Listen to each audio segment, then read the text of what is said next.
He may be the clown prince of crime, but this villain has to be taken seriously.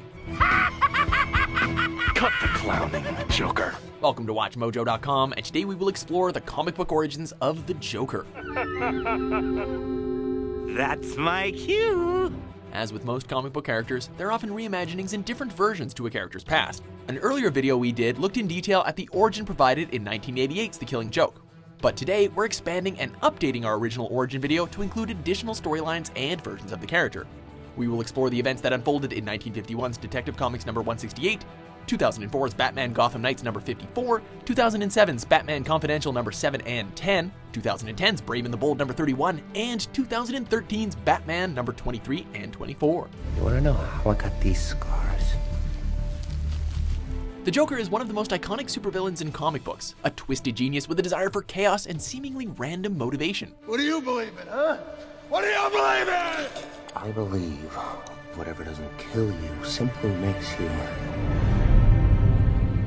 stranger. While he has sometimes been played for laughs, the Joker is as ruthless as he is insane.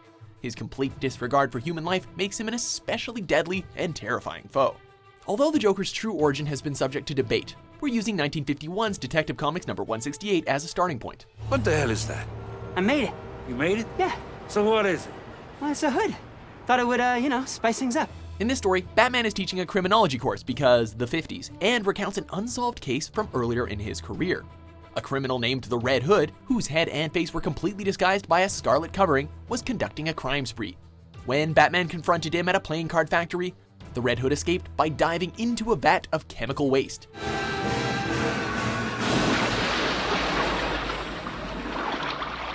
Years later, Batman learned that the Red Hood had been a lab worker who decided to earn a fortune through theft. When he escaped from the vat of chemical waste, he found that his skin, lips, and hair had been discolored, and thus the Joker was born. Alan Moore's landmark, The Killing Joke, expanded significantly upon this origin story, originally portraying the Joker as a failed stand-up comic named Jack with a pregnant wife who needed money. When thugs offered to pay him to wear a red hood and help them with a heist, he agreed, which eventually led to him falling into a vat of chemicals and his new life of crime. In a 2004 story arc, some more information came to light.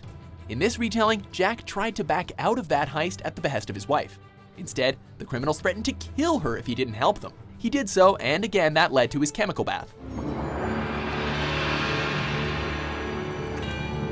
In this telling, the thugs blamed Jack for the scheme going wrong, and so they hired a crooked cop to torch his apartment, with his wife in it. It was apparently this last development which drove Jack truly insane. A different take on the story came along in a 2007 look at Batman's early days. In this retelling, the Joker was already a brilliant criminal, highly intelligent, and a brilliant strategist. His every criminal endeavor was successful, and so he had become bored. Ooh, I just love to get down and dirty. Okay, boys, it's playtime. A sociopath, he had no regard for human life, and because he was so bored, he was ready to end his own life. But then Batman started his crusade in Gotham City, and Joker found himself with a new purpose in life, complete with thrill and challenge. Why do you want to kill me? I don't want to kill you. What would I do without you? Batman was working to hunt him down, but he was not working alone. You see, he had enlisted the help of a local gang lord to help him.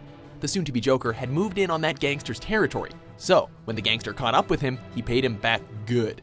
At the end of their confrontation, the gangster unleashed a torrent of antipsychotic drug waste on the would-be supervillain, and you know the rest.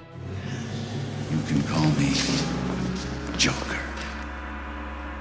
And as you can see, I'm a lot happier. There have been hints throughout the years that the Joker came from a less-than-ideal family life. A 2010 story in which the Atom had to enter the Joker's brain to cure him of a rare disease took a peek into his early life. Readers learned that as a child, the young Joker had expressed violent tendencies towards some of the kids he went to school with. When the young Joker's parents argued over what to do about their son, he calmly trapped them in their house and set it on fire. DC's revamp of their lineup with the New 52 project meant that a new Joker was needed too. In this retelling, the Joker was brought up by his abusive Aunt Eunice and was once again bullied by schoolmates. As an adult, he became the Red Hood and led a whole gang of criminals wearing red hoods. You've been great, ladies and germs, but we gotta go! It turned out that his inspiration for this life of crime came from the killing of Bruce Wayne's parents.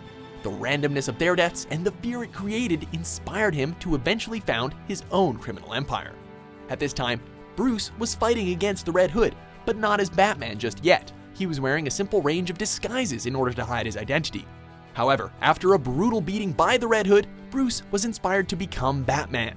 He confronted the Red Hood gang at a chemical plant and snared their leader as he attempted to escape. Do you see what's coming here? When the railing they were on collapsed, Batman tried to rescue the Red Hood. However, the Red Hood voluntarily jumped into the sea of chemicals below him, secure that he would survive and be back stronger than ever.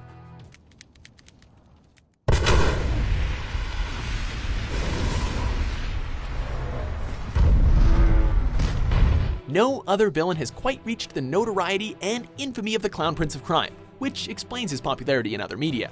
The yin to Batman's yang, the id to his superego, Joker is the perfect foil for the Dark Knight. And even at his most maniacal and evil, there's something perversely fascinating about the Harlequin of hate. I am the world's first fully functioning homicidal artist. Are you a fan of Gotham City's most distinguished and disturbing resident, the Joker? For more awesome comic book origins, be sure to subscribe to WatchMojo.com. And now, folks, it's time for Who Do You Trust? Hubba, hubba, hubba, money, money, money, who do you trust?